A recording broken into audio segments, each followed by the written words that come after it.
Hello, everyone. Welcome to my podcast and my YouTube channel. Today, we're going to talk about Linda Morrison's story with her son, who died of suicide, but very much related to addiction. So, we're going to talk about their journey. Addiction is not an easy one, is it, Linda? It's No, a it's not. tough road to go through. It's something I was telling her before we started recording that I am going to also share my story with addiction, not my own, but my family's, because this is not something that I talk very often here on the podcast because the focus is suicide. But we know that these are things that are so interconnected: addiction, mental health, suicide. Many people who died by suicide, they have a history of addiction, and addiction destroys families like not many things that I know it happened to my family, how tough it was. Read in your book, Linda, and we're going to talk about your book too. It was like, and I think it happens, I'm sure it happened to you. You have a great resources page on your website. I'm going to have that on my notes. But when we read a book of addiction, we become like twins, right? We You're do. reading and you're reliving because the stories are so similar. The relapses, how it affects families and the family dynamics, the pain that the person who has addiction goes through.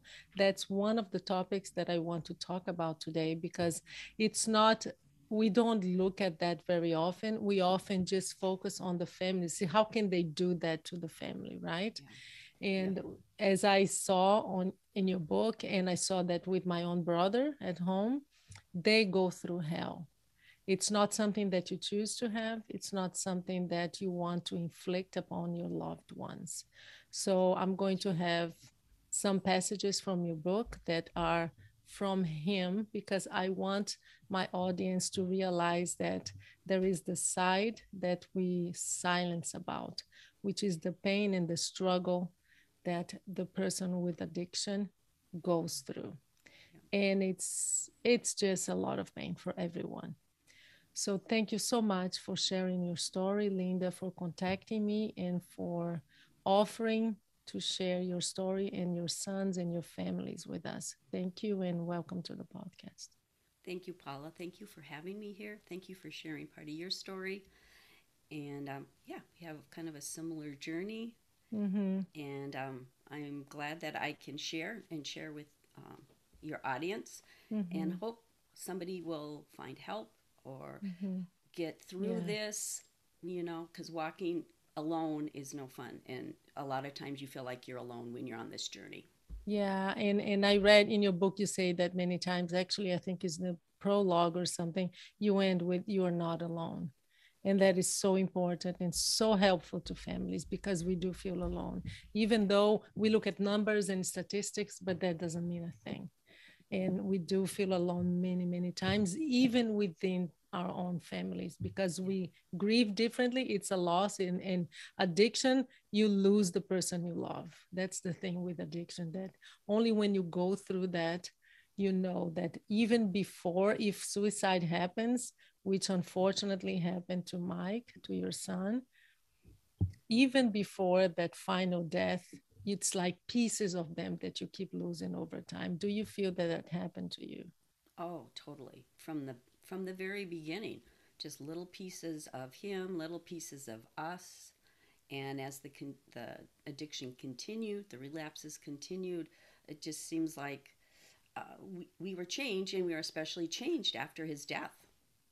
Mm-hmm. His death by suicide. That it totally changes families. A lot of families don't make it through Mm-hmm. intact. That's really Yeah. tough. We tried really very hard that we would keep our family together to work as a unit. Um, and I Mm-hmm. think we did that. It wasn't easy, but we did that. And I Mm-hmm. think everybody's on their own journey, but moving forward as best they Mm-hmm. can. Yeah, and I hope that with this interview and the conversation we're going to have, you can give our listeners who are going through this. And the other thing we were talking about before we started recording was how many, many times. It's a huge surprise for families because we see this in movies and we think, oh, this only happens to broken families, right? But it can happen to absolutely anyone. Any family, So I yes. hope that your advocacy, and that's what you do today, you are very much dedicated to helping families. So let's bring some hope to them and let's give them some tools. And just sharing your story is great too. So let's start by Mm. talking about your son. Tell me, who was him? Who was Mike? Oh, well, Mike, he was our youngest son. Uh-huh. I had two older boys, Dan and Sean, and Mike was 15 months younger than Sean, Mm-hmm. almost like twins. And Mike just had, he was outgoing. He had a great sense of humor. Mm-hmm. He he had a risk taking side to him, obviously. Yeah. But he was a joy. He'd walk in the room and it would just light up and everybody would gravitate toward him and he would talk to people and he was just a really caring soul. Mm-hmm. He really was. Mm-hmm. Mm-hmm. So he was one of those presences that came into the room and you couldn't ignore. Yep, exactly. Yep. Mm-hmm. Yep. Yeah. And he had these baby blue eyes and this megawatt smile and that just drew you right in. Yeah. So Tell me about the first. Did you notice that something was going on? Or was it something that he came forward? How did it came about? And how early was it in his life? well, in ninth grade, Mm-hmm. we noticed something was off with him. He did not pass ninth grade. Mm-hmm. He said we would talk to him and he would just say no, things are fine. I'm just tired. I'm losing my homework, whatever. So basically, he kind of just covered it up. But Mm-hmm. he was using back in ninth grade. It Mm-hmm. wasn't until the year after his high school graduation, he graduated in 2007, was when we learned of his addiction. So Of 3 years later, Yeah. so three So years of drug use. yeah, he was Yeah. hit it. I think that was marijuana, um, maybe his OxyContin Mm-hmm. was what really got him hooked when he got his wisdom teeth out. And it Oh. took away, he also had suffered from anxiety. And Mm-hmm. that was something that he suffered from since second grade. Everything Wow. So just really young. made him anxious. Mm-hmm. Talking to people, going to school, doing, speaking, for at in class and stuff. And when he got that the OxyContin for his wisdom teeth, that anxiety went away. And Mm. he said, I feel normal because he didn't know Wow. what it felt like not to have anxiety all of the time. Yeah, yeah. And that's, I mean, we hear about this opioid crisis, right? And Yeah.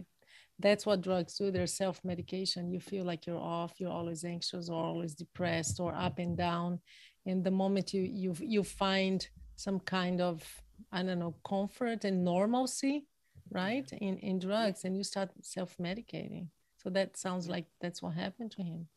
Yes, it was. And he just, when he could not get the pain medications anymore, then he would start looking at other drugs. He also went on a trip with his friends and they were using Oxy and then they were started using heroin as well. And that's kind of how we got introduced to the heroin. And Mm. that just really, it was cheaper, it was easier to get, and that was really when it started. Would have been in the summer of 2008, and Yeah. that was when we And discovered his It, substance use. yeah, and I remember you say that in the book that the first time that you kind of had a family intervention, right? You got everybody together and you talked to him for the first time. You were expecting that he would deny or he would resist, but he was very open about it. Tell us about that day. Yeah, my husband and Mike and three other sons and dads had gone to the Boundary Waters, which is a huge camping area and lakes and stuff here in Minnesota. And they noticed Mike was just off. He was tired, he was lethargic. He wasn't in the middle of things like he normally was. Mm. And Mike attributed it to working, and he was working. But, as we would find out in hindsight, he used right before the trip. And then when he was on the trip, he was kind of coming down, or, the heroin was wearing off. And so when they got back from the trip, Alan's dad talked to his older brother Dan, kind of explained what he saw and how he was acting, and then Dan kind of talked to some people, and they said, "Yeah, we think it might be heroin." Really? Hmm. Yeah, and yeah, that was just a total surprise to us because, I mean, growing up, people who did heroin were just like losers, and they were just, the scum of the earth. And here Mm-hmm. it's my son, and he's not a loser. He's not scum of the earth. And then we had a family meeting, which in our home is really common. We would talk about, vacations or discipline issues or just maybe, what's going on in people's lives. And they were mandatory, so we knew Mike would come. And that was when Alan told him what he had seen on the camping trip with Mike. And Mike just said, "Yep, I'm using drugs and I'm using heroin." And then he said, "I don't know how to stop." Mm. So, So yeah, and he also told you kind of the story and when it started. I bet that was a huge blow on the family because you had no idea, and this was going on for what, 3 years? yeah, not the heroin so much, but the Mm-hmm. other drugs. But yeah, the heroin, yeah, we were just totally at a loss as what we were going to do. What did this mean? What did he need? How was he going to be treated? I mean, we knew nothing. We were so naive. It was really, really tough. And of course, our intervention was on a Friday night, and nothing's open on the weekends. So to call places, they would say, "Call us Monday. We have to check your insurance and all of this stuff." So those things are a play in it too, is having, the insurance. Is it covered? Is it not covered? You know, do we pay for it? Does he pay for it? All those things kind of played into it. Luckily, his insurance was, um, he had behavioral health on his insurance.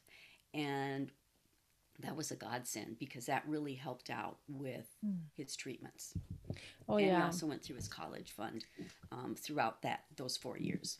Yes, because that's one of the hurdles and one of the challenges that sometimes make it impossible. It's easy for us to say, well, take them to rehab, but it's a pain to find places. As you said, do they Mm-hmm. take insurances? Does your insurance cover it? And when it doesn't, it's hugely expensive. It's very expensive. Yeah, It's very I expensive. remember with my brother, my father had to pay, insurance didn't cover, and it was just thousands and thousands of endless money. Yeah. Oh, it And is. that, It was. yeah, it takes a burden. That takes a burden too. So that was, let's go back to that. So you talked to him and he was open about it. Did he feel that he said, I don't know how to stop, but did he ask? Because that's one of the things too with addiction. I mean, did he want to be treated? Because in my case, I mean, just sharing, my brother did not want to go to rehab. We didn't do it against his will. I had to go talk to him, Mm-hmm. and he was totally out of it that day, and I convinced him to go, so he went on his own will, thankfully, Yeah. because that's very traumatic when you have to do it just to save their lives but against Yeah. their will. So he did go, but of course, and I know that Mike went through the same. We'll talk about this later when we talk about relapse. But when they're there, and as soon as they come out of the either lethargic phase of depending on where they are in the drug they use. My brother was very manic when I took him to the clinic. uh, but the moment they feel better, they want out. They think that it's Mm-hmm. the basic, I can stop whenever I want, right? Yeah. Is that what happened to him? Yeah. Well, he wanted to go to treatment. Mm-hmm. He knew he needed treatment, and he went to Hazelton, which is a renowned Mm-hmm. drug treatment center here in Minnesota. And his first one he went to, he was there 3 times, but his first one was really hard because he wasn't honest. He wasn't honest with them about his addiction. He wasn't he wasn't really complying. So they gave him a choice. You either, do your assignments, you get on board, or you're gonna have to leave. And he ended up leaving Mm-hmm. prior to the 30 days. And he came home and he was already back on heroin before, a day was out. And we just knew we could not do this again with him. Mm-hmm. We thought this would be good for him. We thought he'd go there, he'd spend his 30 days, and he'd be our old son again. He would be like he Mm-hmm. was. And it's never the case. They're changed as we are changed from the addiction and Mm-hmm. substance use disorder. And so we got him, so then we got him into another treatment center, which was further away from here. And he did pretty good there. And he had some sobriety there, but then he relapsed again.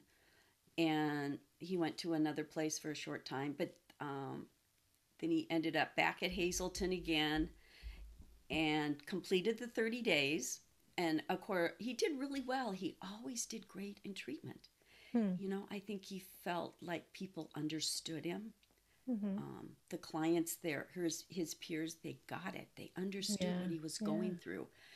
And so he really would do well in treatment.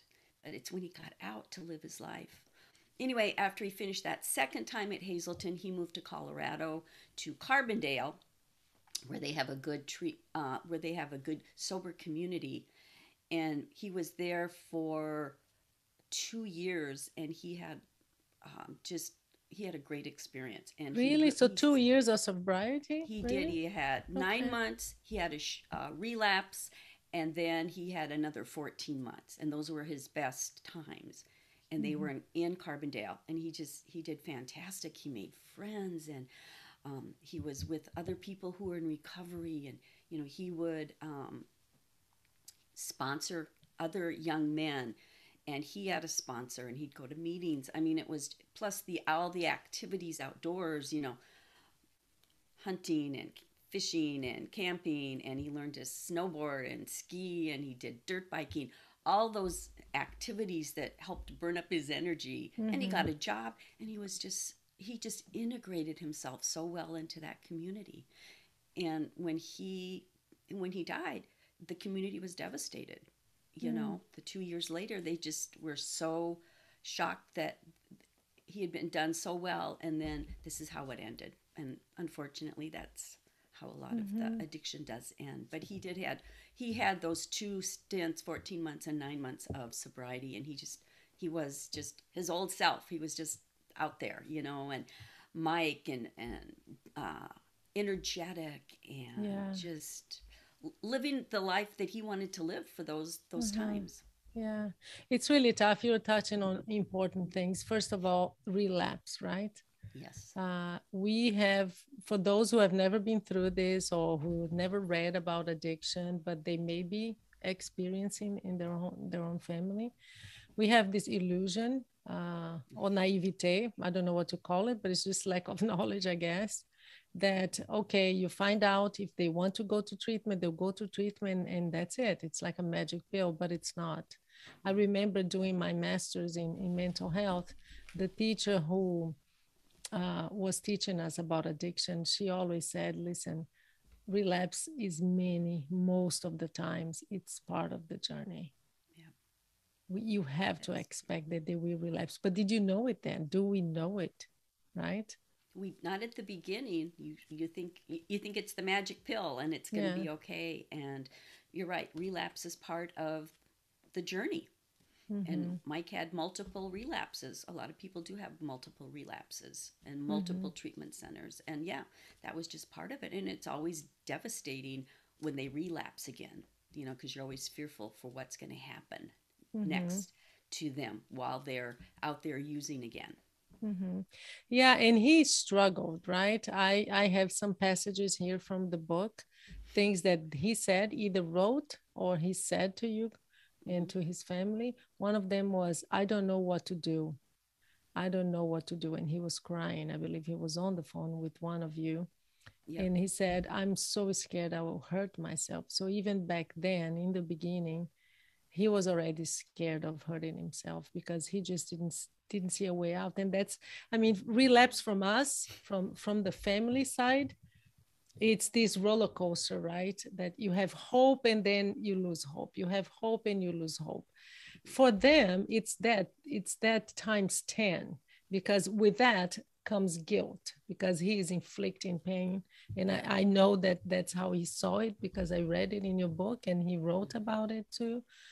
They have a lot of shame and they have a lot of guilt, and it's important to Yes. talk about their side of the story too, Yeah. because it's not just some kid who wants to do drugs and to have fun and they're irresponsible and they don't think about the consequences. Yes, they do. Yes, they do. And they feel that they're burden on their families, Yeah. especially through the relapse journey, right? Yes. And there was actually a letter that he wrote to heroin, right? And he Yes. says, it's a long letter. For those of you who get the book, you will read it, but I just wrote here. He said, I want to be able to have fun without you. I hope I never see you again.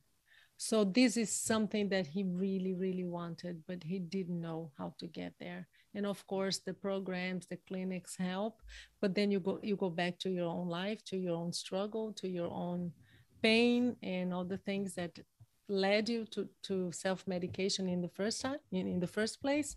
And Yep. you mentioned anxiety, right? And one the other thing that I want to read here is that when he was doing in one of these clinics, he said, I cannot do recovery any longer. I'm not strong enough. And he started to cry. I don't know if he was talking to you, but he did say, I do not have any fight left in me. So a lot of hopelessness that we know is so associated with suicide, right? Yes. Absolutely. And he struggled. I mean, you talk about pain, they have internal pain that we don't understand Mm-hmm. or get. He struggled with the guilt and the shame. He had the anxiety, and all of that it's an internal struggle. And Mike, he would play things out in his head over and over and over, and that's another common trait Mm-hmm. with addiction, is just over and ruminating over and over. How can I do this different? What am I doing? He would tell me, he said, yeah, when I'm at a party and I tell a joke or I come home, he's rethinking everything. Was my joke funny? Were they laughing at my joke? Were they laughing Mm-hmm. at me? Did my clothes, do they look okay? Or the people, were they laughing at me? So he had that internal struggle going on. And then you add the guilt, and then you add the shame, Mm-hmm. and also just the disappointment with himself. And and the perception that we were disappointed in him, Mm-hmm. and we never were. I mean, we were in his corner every time, but it almost like it almost takes over. And you referred to that part where he said, I wasn't strong enough. I mean, he just said, I can't do this, I can't do this. And his dad just held him while he sobbed and said, we're strong for you, we'll be strong until you're strong. Mm-hmm. And it was a very, very powerful moment in Mm-hmm. his when he was at treatment, a really powerful moment for us just to see the depth and the hold that addiction has. Mm-hmm. And it's hard for him to let go. And we said, we'll be there for you until you can be strong enough for yourself. Mhm. And we tried. Yeah, yeah. And I want to hear from you in terms of, because I know your family was very supportive, united, and you really worked hard to help him. But did the system help you? Because my experience was that we were left in the dark.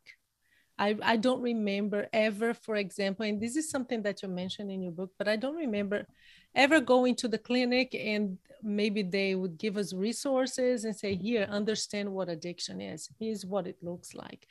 Just so, because it helps you understand what they're going through, right? Because we have so many questions. It's suicide is like that, and addiction is like that. But I only remember one session that we had that was a joint family session, and all we did was everybody was angry. Mm-hmm. I remember at some point he was very rude to my father, and most of us were just quiet. We didn't know what to say, but everybody was angry. Yeah. But now looking back, I mean, why didn't the clinic prepare us, or how did they work with you, Linda? Was it different for you? Did they help the family? Because we come into this world empty-handed. We don't Yeah. know what we're going to experience. We don't know what to expect. Yeah. Did they help you? Because we didn't get any help. Well, we did go to the family program, his first one, and it was 4 days, 4 intense days, and that was very helpful. The counselors explained addiction. They explained the different classifications of drugs, so we really understood early on what drew Mike to the opioids. You know how it took away the anxiety and stuff. Um, and we also, which was really helpful, we were with other families, other Mm. parents, not just parents, but grandparents, siblings. It was like the first time we realized other people are going through this. I mean, we Mm. felt camaraderie there. We felt Mhm. like, I mean, their story was my story. Their loved one had the same addiction. It might not be the same drug of choice, but they had the same struggles. So that's where we really learned about that. And that was very helpful. It was very Mhm. helpful. Mhm. Um, and you do the 4 days and you get skills, things to help you with. But then when the relapses happen, that's what's harder because they've already left the clinic or they've left the treatment center. Um, and they're not super helpful with that part. But for me, because my personality is, I would get on the computer and I would just start looking at addiction and relapse and, what are things that we can do? What are some guidelines? Like when Mike comes home, what are things we can do so he doesn't use in our house? Mm. Making sure that, he gets a job and make sure he's eating right, make sure those kinds of things. But then when he doesn't fulfill that, what do? You have to Mhm. ask them to leave. And then, of course, as soon as they are out, they're going to be back. So it's a catch 22. It's scary. And, Yeah. you do have to set those boundaries. But at the same time, as a parent or, a sibling or whatever, a grandparent, you're worried about them. You're worried that they're going to be out there and they're going to overdose or they're going to get some bad drugs or whatever. So Mhm. it's very stressful. It's a roller coaster, isn't It it? is. You are It always, is. I mean, from the moment that happens, not just the Yes. relapse, but from the moment you know there is a drug addiction in your family, the whole family, it's like everything else is blurred, right? You Yes. don't see anything else anymore. And I remember one passage of your book that I really related to, because it's like nothing else matters, nothing else is going on. Everybody's just worried about that person 24/7. Yes. And you talked about the changes in the family dynamics. And one day when you were talking to Sean, your other kid, you were talking in the kitchen, and then Mike came in, and you just turned away from Sean and started talking to Mike, and he left. And then you realized what you had done, and you just talked to Sean and said, "So, Sean, I'm sorry, I didn't even reply to you." And he said, "Yeah, Mom, that always happens when Mike comes in." And Oh, that's when you realize and it broke your heart. Yes, how much absolutely. of the family energy had now been totally focused on this addiction, right? Yes. Yep, absolutely.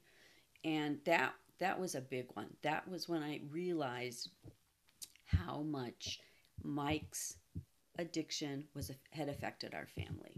Yeah. Not to mention all the things that he missed, birthdays and Christmases and holiday parties, whatever, but the fact that I was as addicted to Mike Mm, as he was as addicted to his drug of choice.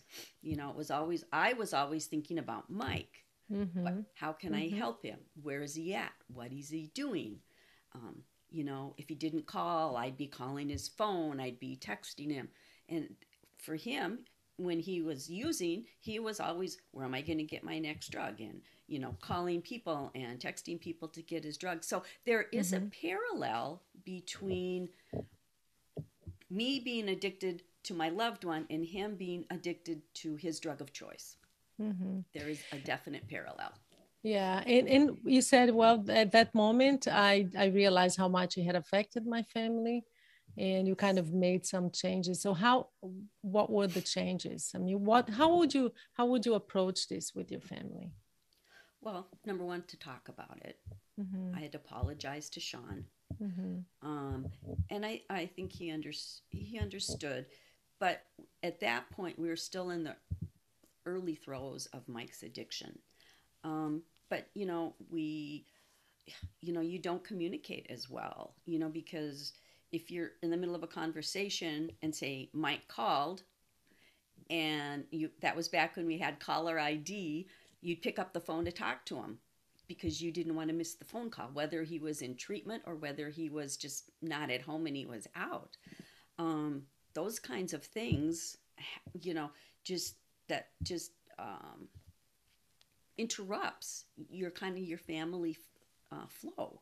mm-hmm, Or he would come home and he would be out, and our family, I would be up, I would be wondering where he was at. I couldn't sleep until I knew he was home. mm-hmm, um, just those kinds of dynamics, and Alan and I think men and women are different. uh-huh, And I'm a nurturer, not that Alan isn't, but he was the disciplinarian. He was the one that would ask Mike the hard questions, and Mike knew that. And so if he was relapsing, he wouldn't call Alan, he would call me. And I was kind of sometimes the buffer between his dad or his mm-hmm, brothers, because they would get very upset and angry, and because it was disrupting our lives, and because the toll it was taking on me as the mom. They saw that very clearly. I didn't see it as clearly, and so there was some anger at Mike because of that piece too. And though they loved him, they supported him. Every time he went to treatment, we'd go see him as a family. It was still hard because of all the disrupting that went mm-hmm. on. Yeah, you talked about this in your book too, when you also realized how angry you were at him, and that's part of the process too. All this roller coaster of emotions, right? You Yep. feel sorry for them because you know they're struggling, but then you're angry, and then you're sorry again, and it's really really tough, isn't it? Yeah, it is. And you get angry at them because they're the ones that are lying or stealing Mm-hmm, or taking advantage of you. But then you're also angry at yourself, like, why didn't I see this? He's done this before, because I think you just always hope the very best. Okay, he's going to get this. He's going to be on the straight and narrow. And he wasn't. mm-hmm, And so there mm-hmm. was a lot of, deception and lies. And that was really hard, to think that your child that you raised, to be a productive human being, a kind, caring person, is lying to you, is stealing from you, is selling things behind your back to get money for drugs. Yeah. It's very hard. Yeah, it's Yeah, extremely. Linda, let's talk about responsibility, because I think this is one of the most conflicting moments. It's Mm-hmm. knowing when, I mean, it's not about blaming, but it's his responsibility. And that's so hard to come to terms with. Mm-hmm. To find this balance of we have to be supportive, but where's the limit, where do I set the boundary? And I think for parents, that's absolute hell. Because Yes. when do you know? And then you feel guilty because you told them that they can't come in to the house unless they don't use drugs, and where are they going to sleep? So all of this I saw happen in my family too, and we were Yeah. always feeling guilty, but then we would be angry and then feeling guilty again. And my mom and dad would be tough with him because same thing, Mm-hmm. lies, selling things, doing everything he could to get the drugs. And something that you wrote on your book, and I want to read this, so because I want to hear your your viewing of what happened, to expand on it. You said, ultimately, we came to understand that this was Mike's problem and he needed to learn how to manage it. We identified what was our responsibility and what was his. We were introduced to terms like enabling and rescuing our loved ones. We learned about recovery, his and our own. I came away with one outstanding insight. I was just as addicted to Mike as he was to the heroin. We came to understand it is a family disease because everyone in the family is affected by it. Mm-hmm. And when I read this, I was just thinking about how it affected my father. And I think that played a role in his suicide, honestly. How it Mm-hmm. affected my mom. That was very hard for her. She never came to the clinic to visit because she just could not face it. It was too painful for her. But how did you come to this balance of knowing this is my part, but this is where it stops? It's hard. There is a balance, and you have to really be strong sometimes with that. You know, Mhm. like, okay, it's his addiction. You know, sometimes, and a lot of times when you're in it, you don't take care of yourself. You're not doing your self care. And so it was things like, okay, I have a life. Mike has his addiction, he has his life, and I have my life, and I can support him, but I have to live my life. I have to get a good night's sleep. I have to get up Mhm. and go to work, or I can work out. All of those things, you know, go grocery shopping, get my laundry done. Just, you know, things like that, that when you're in the middle of it, those just go by the wayside. And you, at some point, have to say, you have to separate. This is him and his addiction, Mhm. and this is me and my addiction, and do the things that I can do because I was addicted to Mike. And so just, you know, Al Anon helped with that. Doing, you know, talking to other people. You know, I was in a group of women who had loved ones who were going through the same thing. So we were able to bounce things off of each other. But like I Mhm. said, Al Anon is really helpful because you go there and they're all in the same boat, and you share about, say, a situation, and everybody in the room will nod or smile, and you feel that camaraderie. Like, yeah, they get it, and you don't have to go into huge details, but they get it. Mhm. But yeah, it's really hard to have to maintain those boundaries. Like, okay, Mike, he can't come to the house unless we're home. He can't, you know, he can't stay overnight. Different things like that. What we had to follow through with them. And that's another thing. It's easy to say, I'm not going to let him stay, but you know, they come in and they, you know, they give you that smile and those beautiful blue eyes that he had, and he said, well, just one night, Mom. I was, no, I'm sorry. And then he'd get mad and he'd leave.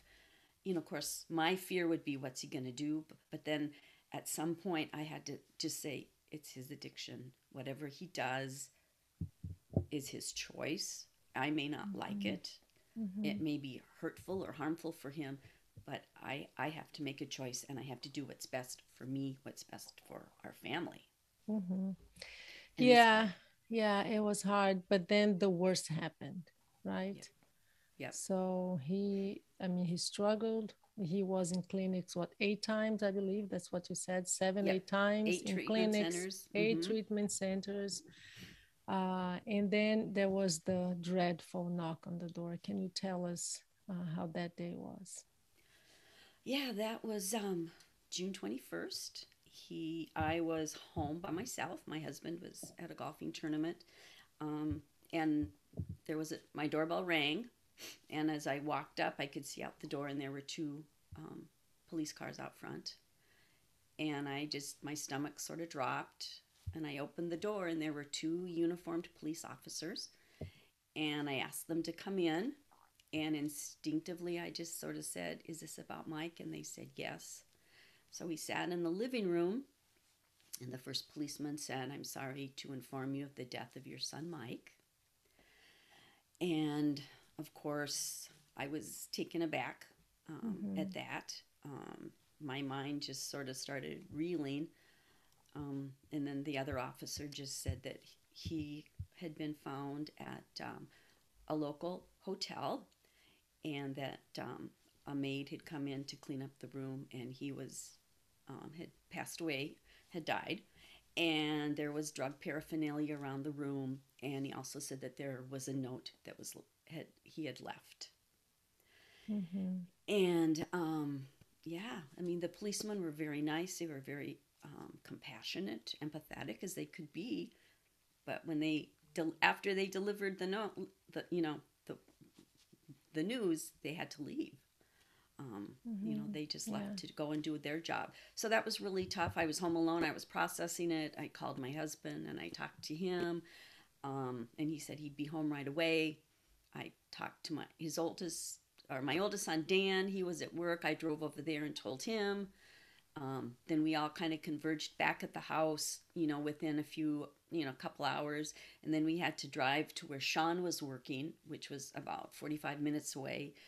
And we kind of all converged on him, and he was like surprised that we were there. And then we had to tell him. Yeah. And then that was just the start of dealing with now Mike's death. Mm-hmm. And then you're in the midst of that. Then you're trying to plan a funeral and, pick out, where you're going to have it and where he's going to be buried. I mean, it's just... It's a fog, though, isn't it? Oh, yes. The fog. Yep. Yeah. You just put one foot in I remember. Yeah. One foot. Well, I remember that I don't what I don't remember. That's all I can say, because there's so much I don't remember. Yeah. Oh, I'm the same way. Yeah. At the visitation, I mean, I remember talking to a handful of people. I couldn't tell you what they said, but there were over 400 people that came. I don't remember more than maybe 10 or 15 of them. And that they just cycled through. I was in such a fog and such a daze. And that lasted quite a while. Mm-hmm. Mm-hmm. Did you feel supported by friends and family? I did. Good. I very much so. There was no judgment of us, even no judgment of Mike. People just rallied around us. Mm-hmm. Our church family they prayed for us. Good. They brought meals. I had friends come and clean my house. I had people do grocery shopping. And I mean, we were surrounded, and a couple of moms who lost children, but not to suicide, they came and rallied around us, and their husbands came and rallied around us too, just so he didn't feel alone. Yeah, I'm glad. I'm glad, because that's not very common when it comes to suicide. Unfortunately, there's a lot of silence, and we lose friends many times. They don't know what to do, and they just disappear on you. Yep. Yeah, that does happen. I feel very fortunate yeah. that we've had such good, strong relationships with our friends that they've hung in there. They maybe didn't know what to say or do, of course, but they were still there. Yeah, they were still there. Yes. Yeah. And the other thing that you wrote, and I hadn't thought about this, how when the police officers told you, I think in retrospect, you said, "I came to loathe what they said. I'm sorry about your loss." And why didn't they say, I'm sorry about your son, Mike? Right? Say their name, right? Oh, that's true. And that's politically correct. That's what people, I mean, so many people say that. I'm sorry for your loss. But for me, it was just like, no, I lost my son. Can't you just say, I'm sorry about your son, or I'm sorry about Mike? But sometimes we're so worried about being politically correct, or maybe people are afraid it's going to make us sad. It's not going to make us any sadder, No. It makes us sad when you don't acknowledge who it was. And, Mm-hmm. I too sometimes find myself saying, I'm sorry for your loss. And then I'm taken back and go, oh, Yeah. yeah, it's just, so that does happen. But yeah, Mm-hmm. if you talk to people, just say, I'm sorry about your son, or I'm sorry about your brother. And then just say, I have a story or two, or tell me about your son or Mm-hmm. your brother. Those are helpful things that, Mm-hmm. at least they may not know him, but at least it shows they care and they're Mm-hmm. trying. And even if they Yeah. say the wrong thing, at least they're trying. And also the fact that the acknowledgement that they're not just that person who took their lives, Yeah. right? Yeah. There's so much more to them. Oh, yeah. I mean, it was Mike, my son, the amazing young man, and then there was Mike who used drugs.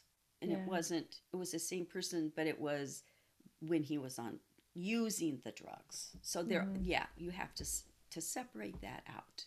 Mm-hmm. And his behaviors were not okay, and what he did sometimes wasn't okay, but he was still my son. And Yeah. I wanted to keep that in the forefront. Mm-hmm. You wrote, I said goodbye to myself, to the mom I was, to the life I led with Mike. That last goodbye has reshaped my life the most. Mm-hmm. How has it reshaped your life, Linda? Well, I'm much more empathetic.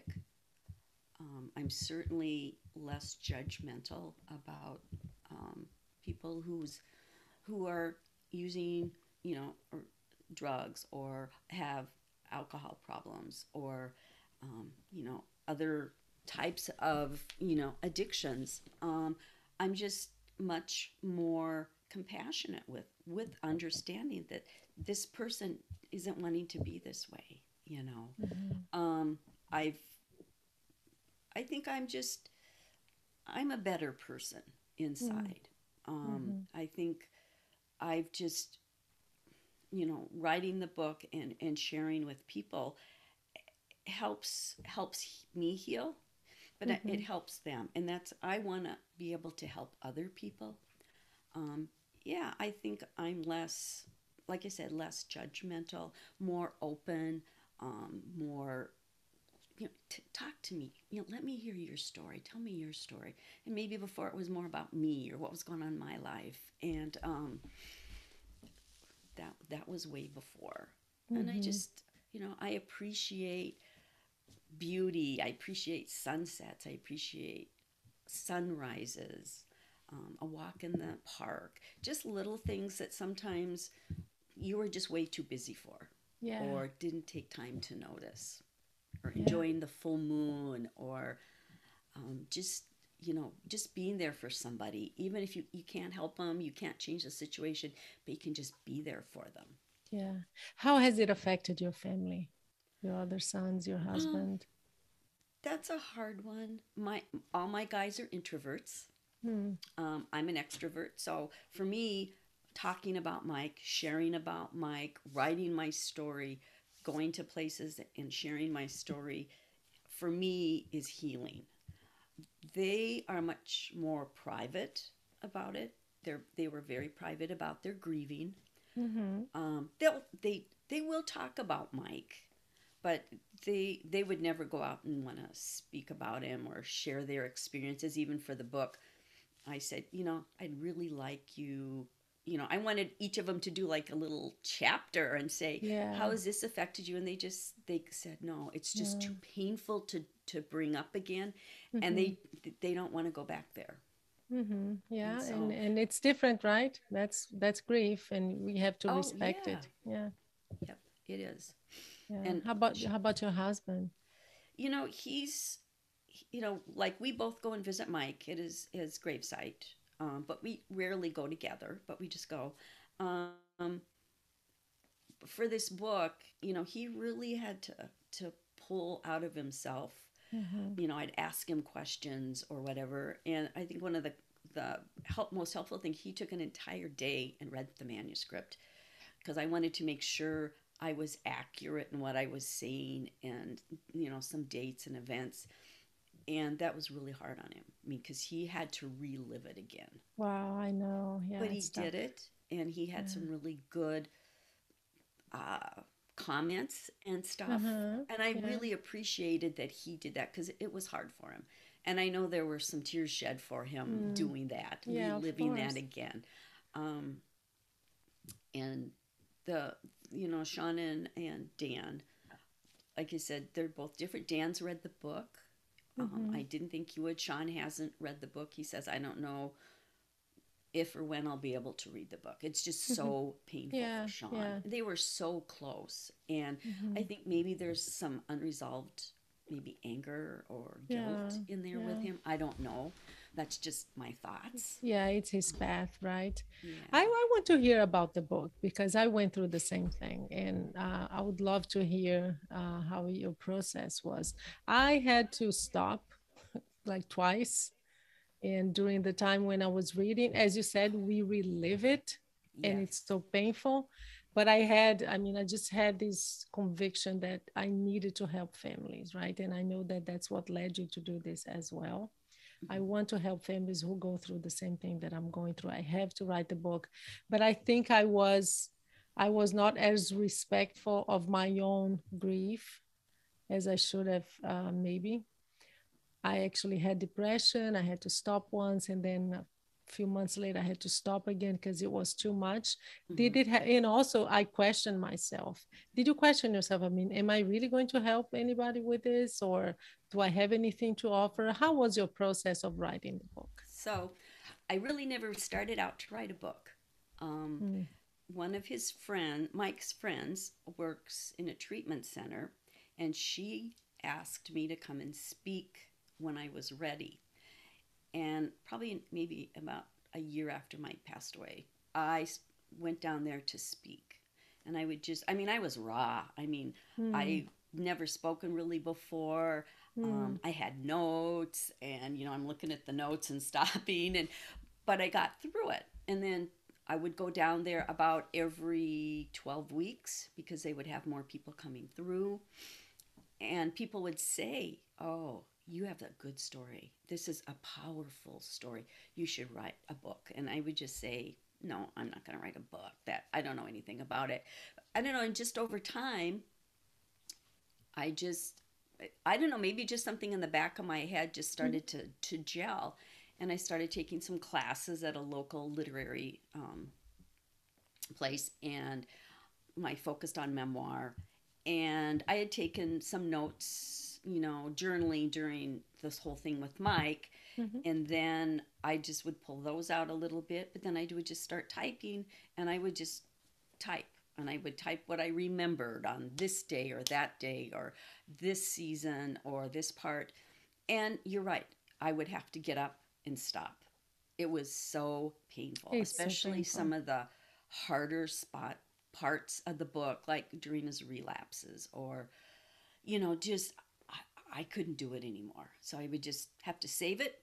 I'd take a deep breath, and I would just walk, and I would go outside, or I'd go do something. I'd go work out, Yeah, or I would yeah. just maybe even just go take a nap. But Hmm. yeah, at the beginning it was really really hard. Yeah, And then you're researching things, you're yeah. researching for statistics, and you're researching addiction, you're researching heroin addiction, blah blah blah. And that's it's all very um, drains you. And so I just kind of learned, okay, I have to stop now, Yeah, and yeah. then I will come back to it. And little by little by little, I, I wrote the manuscript. Yeah, yeah.